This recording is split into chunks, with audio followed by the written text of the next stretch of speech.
یہ احساس انسان کو گرا گزرتا ہے کہ اس دنیا میں شہرت، دولت اور عزت کی بلند ترین چوٹی بھی اس کی منزل نہیں ہے۔ کبھی کبھی انسان کو زندگی کی تلخیوں سے فرار حاصل کرنے کے لیے خوابوں کا سہارا لینا پڑتا ہے۔ خواہش کرنا برائی نہیں، بلکہ خواہشات کے پیچھے بھاگنا برائی کو جنم دیتا ہے۔ زندگی میں انسان کے لیے سب سے قیمتی عطیہ اس کا ضمیر ہے، مگر حیرت ہے کہ انسان دنیاوی اشیاء کے لیے اس کا بھی اسراف کر ڈالتا ہے۔ سب سے زیادہ ذلیل وہ ہے جو خود کو کھانے پینے اور اوڑھنے میں مشغول رکھے۔ اچھائی کرنے کے لیے ہمیشہ کسی بہانے کی تلاش میں رہو۔ جو شخص جائز طریقے سے روپیہ کماتا ہے اس لیے کہ کسی سے سوال کرنے سے بچے اور اپنے بال بچوں اور ہمسایوں پر خرچ کرے، وہ قیامت کے دن خدا سے یوں ملے گا کہ اس کا چہرہ ماہ کامل کی طرح روشن ہوگا۔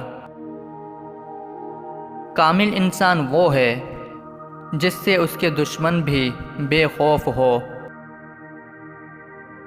دانا کی پہچان یہ ہے کہ وہ اپنے ارد گرد ایسے لوگوں کو جمع کر لیتا ہے جو خوشامدی نہ ہو اور جو اسے اس کی غلطیوں پر ٹوکتے رہیں۔ اگر کوئی شخص کسی کے ساتھ نیکی نہ کر سکے تو کم سے کم اتنا تو کرے کہ اس کو اس کی برائیوں سے آگاہ کرتا رہے۔ مصیبتیں بیدار کرنے کے لیے آتی ہیں، نہ کہ پریشان کرنے کے لیے۔ ہر سانس ایک خزانہ ہے، ایسا نہ ہو کہ تمہارا کوئی سانس بیکار جائے اور قیامت کے دن اپنے خزانے کو خالی دیکھ کر تمہیں شرمندگی اٹھانی پڑے۔ ہماری سب سے بڑی خوبی کبھی نہ گرنے میں نہیں، بلکہ ہر دفعہ گرنے کے بعد اٹھنے میں ہے، اور یہی کامیابی کا راز ہے۔ شکست نہ کھانے والا ارادہ، پریشان نہ ہونے والا خیال اور ختم نہ ہونے والی جدوجہد کامیابی کے ضامن ہے۔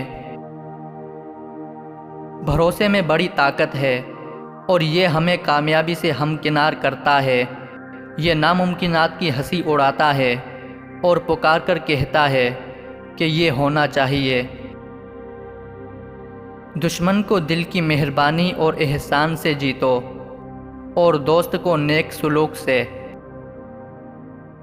جس دل میں غم نہ ہو تو وہ بگڑ جاتا ہے، جیسا کہ گھر میں اگر رہائش نہ ہو تو وہ بگڑ جاتا ہے۔ کسی کے عیب مت تلاش کرو تاکہ دوسرا تمہارے عیبوں کی جستجو نہ کرے۔ دنیا عاقل کی موت اور جاہل کی زندگی پر ہمیشہ آنسو بہاتی ہے۔ زبان کی پکار ضائع کی جا سکتی ہے، پر اعمال کی صدا کبھی جواب دیے بغیر نہیں رہتی۔